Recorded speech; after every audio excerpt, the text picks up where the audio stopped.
We divide 719 by 5 in a long division method.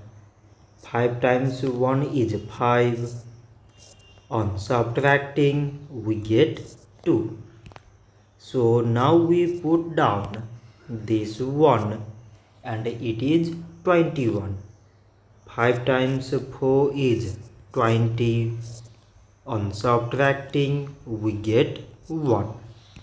So again we put down this 9 and it is 19. 5 times 3 is 15.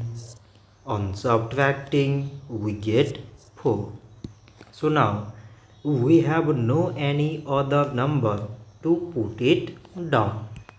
So we take here decimal so that we put 0. So it is 40 and 5 times 8 is 40. On subtracting, we get 0.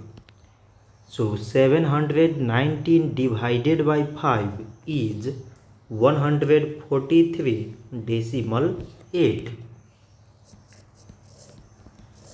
So this much for today and thanks for watching.